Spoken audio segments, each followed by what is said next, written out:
Leopard gecko or crested gecko, which is right for you?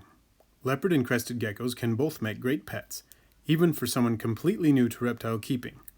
Both species can be easy to care for, grow to a manageable size, come in a variety of colors and patterns, and usually learn to tolerate handling very well. So which is a better fit for you? Let's compare how they differ in basic requirements and characteristics. Enclosure and temperature. Leopard geckos do not need a lot of space. They can do well in a 10 to 20 gallon vivarium. They require a hot spot of about 90 degrees Fahrenheit, which is easily provided with a heat mat or heat tape. They also need several hides. 2 should be over the hot spot, 1 humid and 1 dry. 1 dry hide should be in a cooler area of the enclosure. Leopard geckos tend to choose one spot as the latrine area, making cleanup quite simple. Paper towels can be placed in that spot and replaced as needed.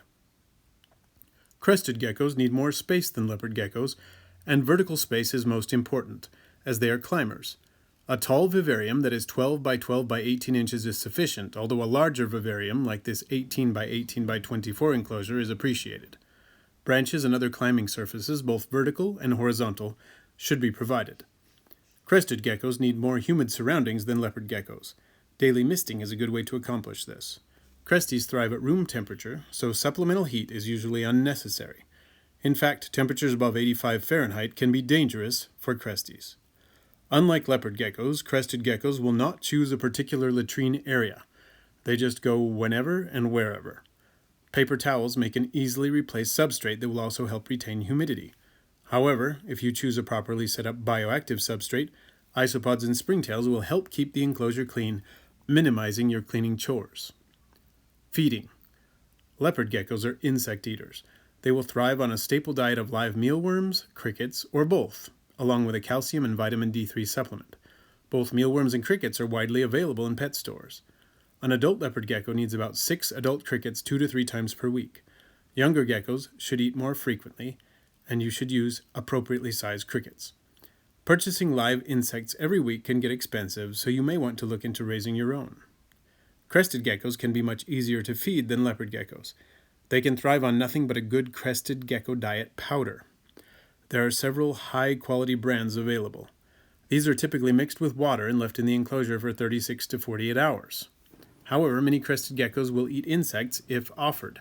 If you wish to do so, offer crickets dusted with a calcium and vitamin D3 supplement once or twice a week. Most crested gecko keepers do not offer mealworms, as they may not be digested as easily as crickets. General characteristics. Leopard geckos are mostly ground-dwelling. They have small, sharp claws which help them grip rocks or other rough surfaces. They cannot climb glass or other very smooth surfaces. Young leopard geckos have smooth skin which becomes rougher as they grow. Their thick tails store fat and will regrow if they are lost, though the new tail will be shorter and of a different texture than the original.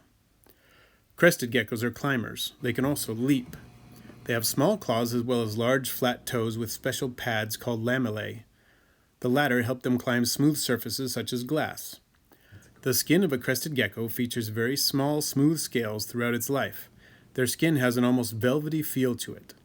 They have fairly thin tails which they can loosely wrap around branches or fingers to help them climb. They may lose their tails when stressed, but they cannot regrow them. Hopefully this comparison of these two species can help you make an informed decision. But it's not always an easy choice. As you can see, we keep both.